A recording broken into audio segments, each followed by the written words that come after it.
स्वागत दोस्तों आपका शार्प IQ एजुकेशन में। MGP 7 हम लोग पढ़ रहे थे। आज से हम लोग को चैप्टर 6 संपूर्ण आंदोलन को पढ़ना है। आइए शुरू करते हैं इसको। अगर आपने चैनल सब्सक्राइब ना किया तो सब्सक्राइब कर लीजिएगा। साथ ही साथ हमारा Telegram channel sharp IQ education उसको भी ज्वाइन कर लीजिए और आप हमारे साथ इंस्टाग्राम और ट्विटर पर भी जुड़ सकते हैं। आइए समझते हैं इसमें संपूर्ण क्रांति जो जयप्रकाश नारायण द्वारा संचालित की गई थी। संपूर्ण क्रांति का संचालन प्रसिद्ध सर्वोदय नेता जयप्रकाश नारायण ने किया था। इसकी अवधारणा के बीच गांधीवादी विचारधारा में विद्यमान थे। यह क्रांति 7 क्रांति सामाजिक, आर्थिक, राजनीतिक, धार्मिक, आध्यात्मिक, सांस्कृतिक, संवैधानिक और बौद्धिक संयुक्त रूप में थी। तो इस क्रांति का जो मुख्य उद्देश्य था इन सातों से संबंधित था: सामाजिक, आर्थिक, राजनीतिक, धार्मिक, आध्यात्मिक, सांस्कृतिक, सैद्धांतिक और बौद्धिक। तो इसमें जो भी त्रुटियां हैं, जो भी कमियां रह गई हैं, इस क्रांति द्वारा जयप्रकाश नारायण जी ने सुधार करने की कोशिश की थी। आगे समझते हैं। जयप्रकाश नारायण वर्तमान समझ और परंपरागत तकनीक से खुश नहीं थे। इसमें परिवर्तन लाना चाहते थे। समाज की सामाजिक और आर्थिक व्यवस्था पर उनके विचार गांधी से हटकर अधिक स्पष्ट थे और वे संपूर्ण क्रांति के माध्यम से यह सभी अवधारणाओं के विशिष्ट तत्वों को अपनाकर देश के निर्माण कार्य को आगे बढ़ाना चाहते थे। उनकी तेज दृष्टि व्यक्ति, राज्य और समाज में समर्पित थी। कहने का मतलब ये है, गांधी जी से थोड़ा हटकर वह अपना विचार रखते थे और वह देश के निर्माण में कार्य करना चाहते थे। किस प्रकार से? जो इनमें थोड़ा सा जो सिस्टम चल रहा था, जैसे राजनीतिक, धार्मिक और इन सब में जो भी कृतियाँ थी और जो भी तकनीक इस समय अपनाई जा रही थी, वह इससे संतुष्ट नहीं थे तथा वे परिवर्तन लाना चाहते थे। अब जो परिवर्तन लाना चाहते थे, क्या तकनीक थी, इसको हम आगे समझेंगे। इस दृष्टि के पीछे उनका 200 वर्ष में औद्योगिक विकास था। वे गांधी के समान अहिंसात्मक तरीके से समाज में परिवर्तन लाना चाहते थे। वे नैतिक मूल्यों पर बल देते थे। आर्थिक और राजनीतिक शक्तियों का विकेंद्रीकरण करना चाहते थे, जिससे परिवर्तन की अवधारणा घटक गतिशीलता पर समाज की सर्वांगीण विकास हो सके। इस अध्याय में संपूर्ण विचार किया गया है, उनकी कार्रवाई की चर्चा की गई है जिनके द्वारा आंदोलन आगे बढ़ाए गए। कहने का मतलब ये है कि वह समाज में किसी तरह से परिवर्तन लाना चाहते थे और इनका जो दृष्टिकोण था वो औद्योगिक विकास की तरह यह अपना दृष्टिकोण रखते थे। आगे समझते हैं। विश्लेषण की सुविधा के लिए इन्हें निम्न वर्गों में बांटा जा सकता है। पहला है सांस्कृतिक, दूसरा है सामाजिक और तीसरा है राजनीतिक। आइए समझते हैं इनको। सबसे पहले बात की गई है सांस्कृतिक घटक। जयप्रकाश नारायण ने संपूर्ण क्रांति के सांस्कृतिक घटक को व्यापक अर्थ में लिया है। इसमें व्यक्तिगत और सामूहिक व्यवहार अंतर्निहित है।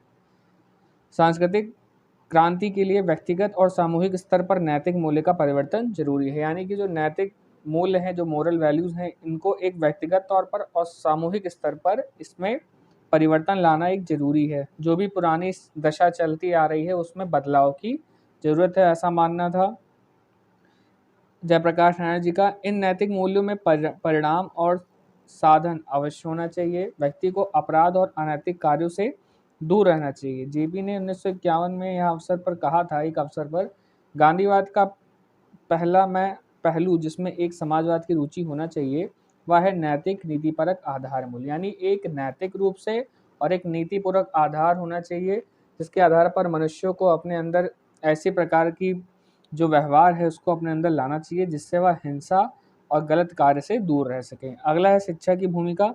सांस्कृतिक क्रांति के विकास में सर्वाधिक भूमिका शिक्षा की है। यानी कि जो भी सांस्कृतिक क्रांति होनी है, जो बदलाव उत्पन्न होने हैं, उसमें सबसे इम्पोर्टेंट रोल शिक्षा का होता है। जेपी का कहना था कि शिक्षा सामाजिक परिवर्तन की शक्तिशाली तत्व है। इसके द्वारा व्यक्ति को राष्ट्र विकास में निकटता से जोड़ जा सकती है। यानी कि जो राष्ट्र विकास है, शिक्षा जो होती है उसमें बहुत ही महत्वपूर्ण भूमिका निभाती है। इसके द्वारा समाज में के कमजोर वर्ग नई जागरूकता पैदा की जा सकती है। किसके द्वारा? शिक्षा के द्वारा। उन्हें समाज से संबंध किया जा सकता है। जेपी ने वर्तमान शिक्षा प्रणाली में निम्नलिखित परिवर्तन का सुझाव दिया। कहने का मतलब ये है, जो भी समाज में बदलाव है, जो भी पिछड़ा वर्ग है, उनके अंदर उनका विकास जो है वह शिक्षा के माध्यम से किया जा सकता है और राष्ट्र के विकास के लिए शिक्षा अति महत्वपूर्ण है। इसमें समझते हैं क्या निम्नलिखित सुझाव दिया है परिवर्तन का। सभी स्तर पर सभी शिक्षा संस्थाओं में कुल कार्यावधि के आधे 1/3 समय समाज सेवा और राष्ट्र विकास के कार्यक्रमों में सक्रिय भागीदारी देनी चाहिए। यानी कि जो समय है शिक्षा संस्थाओं में, उसका 1/3 जो समय है वह समाज सेवा और राष्ट्र विकास के कार्यक्रमों में उस समय का यूटिलाइजेशन होना चाहिए। अगला है वर्तमान शिक्षा प्रणाली में अनौपचारिक शिक्षा के एक बड़े अंश को लागू करना चाहिए। अंशकालिक पत्राचार पाठ्यक्रमों के माध्यम और विश्वविद्यालय स्तर पर बढ़ावा देना चाहिए। जो अनौपचारिक शिक्षा प्रणाली है, यानी कि जो औपचारिक शिक्षा प्रणाली होती है जिसमें स्कूल, टीचर, पढ़ाई-लिखाई ये सब किताब, ये सब एक औपचारिक जो भी चीज़ें हैं, संसाधन हैं, वह आवश्यक होती है।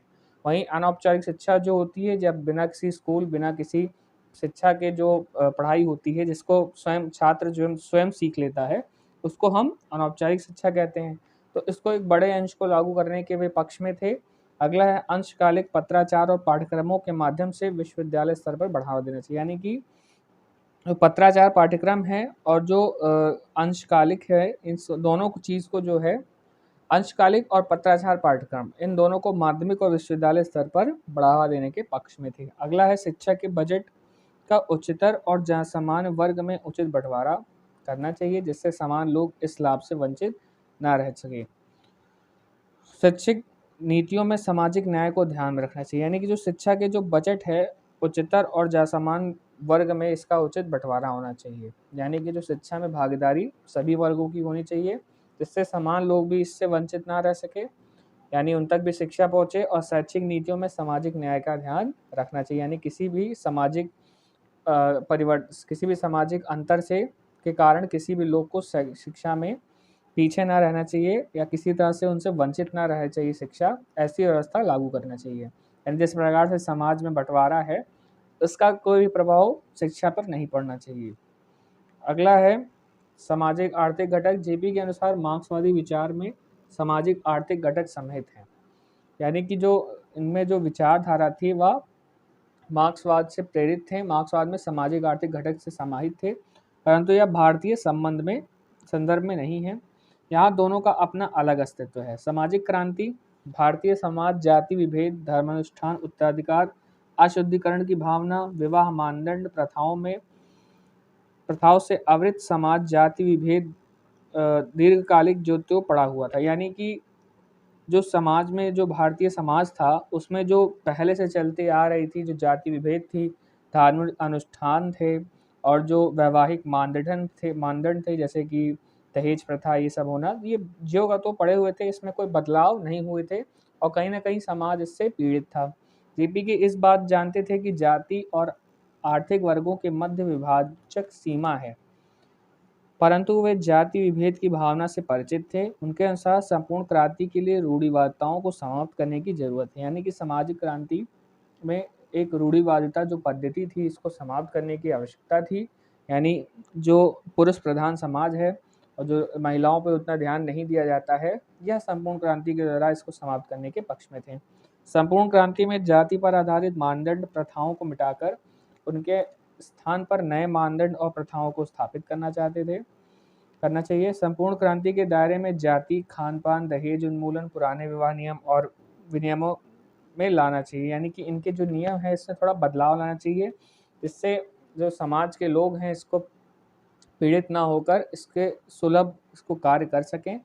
और जो दहेज प्रथा थी उस समय बहुत ही ज़्यादा अपने चरमोत्कर्ष पे थी, इसको भी सामाजिक क्रांति द्वारा इसको भी कम करना चाहते थे। इस प्रकार समाज के विषय में संपूर्ण क्रांति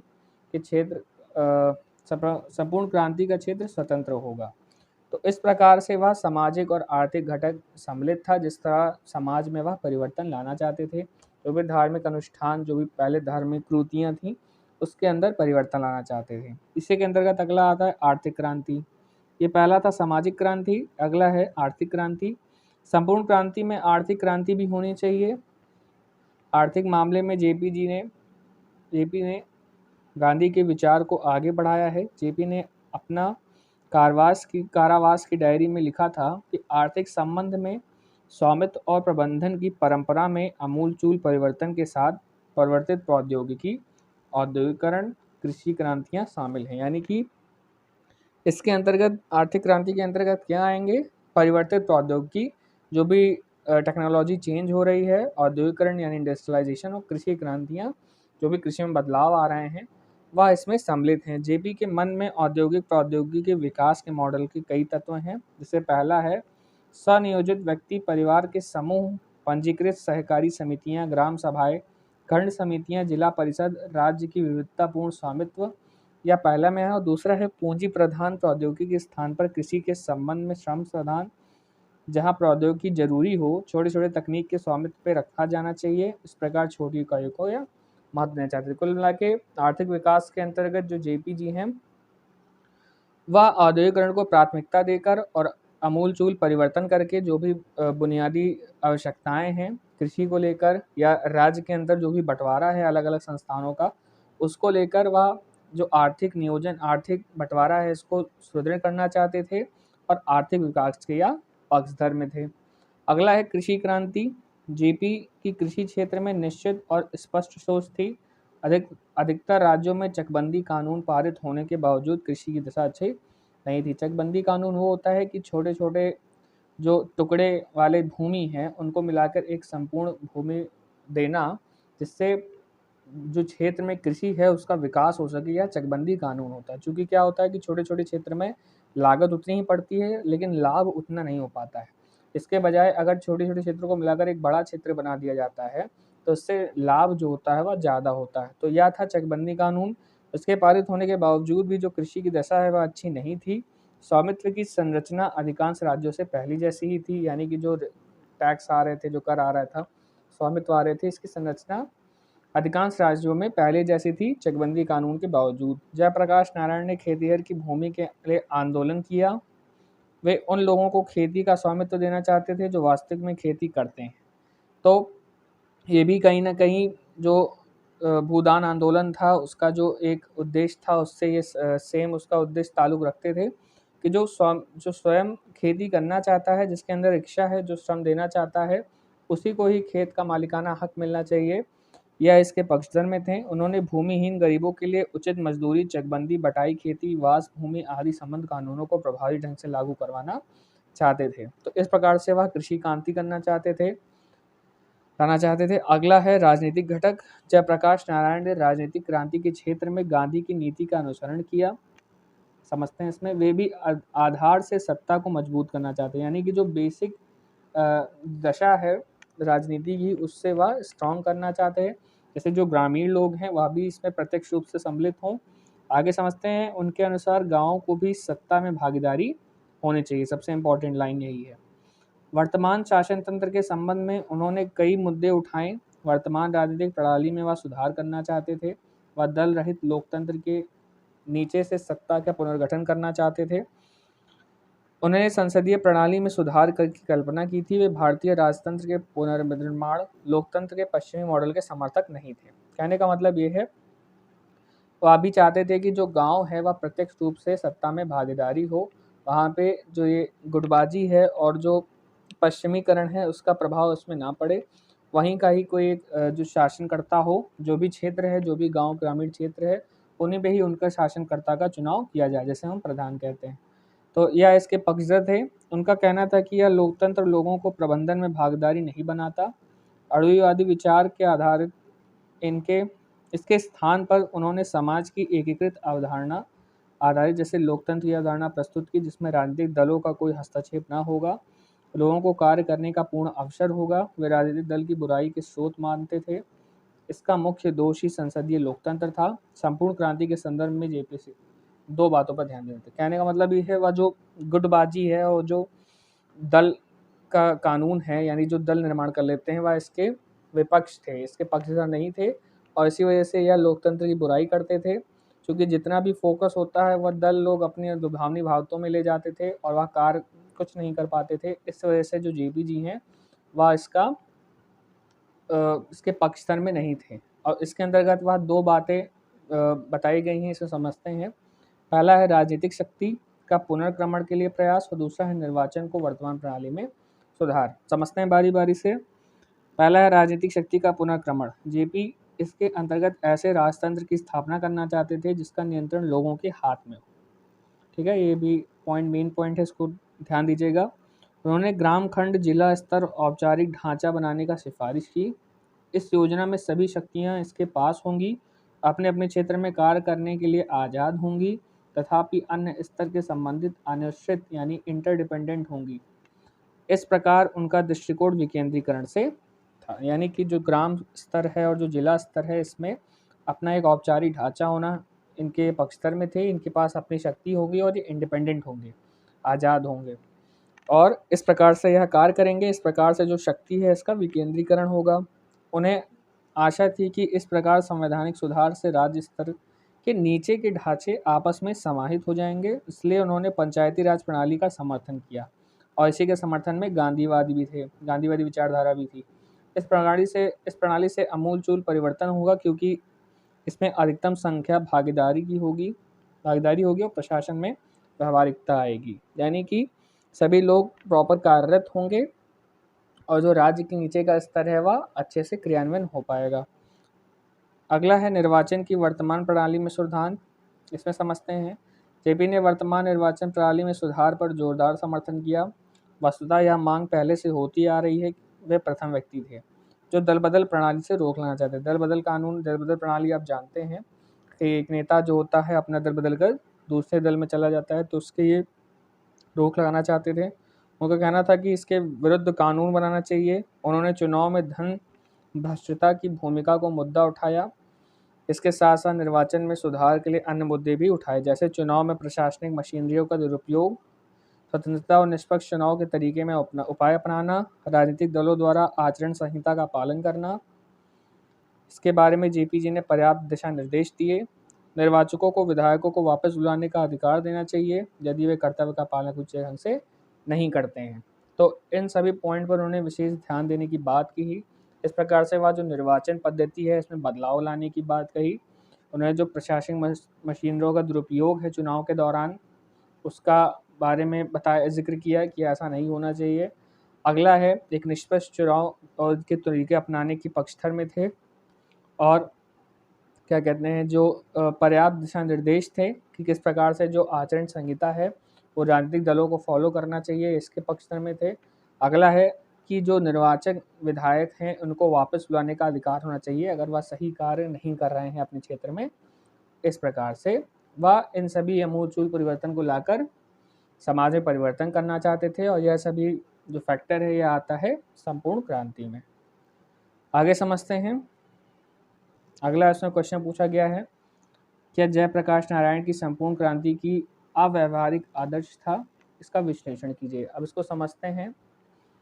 यद्यपि जयप्रकाश नारायण की संपूर्ण क्रांति में सभी क्षेत्रों को स्पर्श करने का प्रयास किया गया था, लेकिन इसका व्यापक रूप था, परंतु इसमें व्यवहारिकता का अभाव था।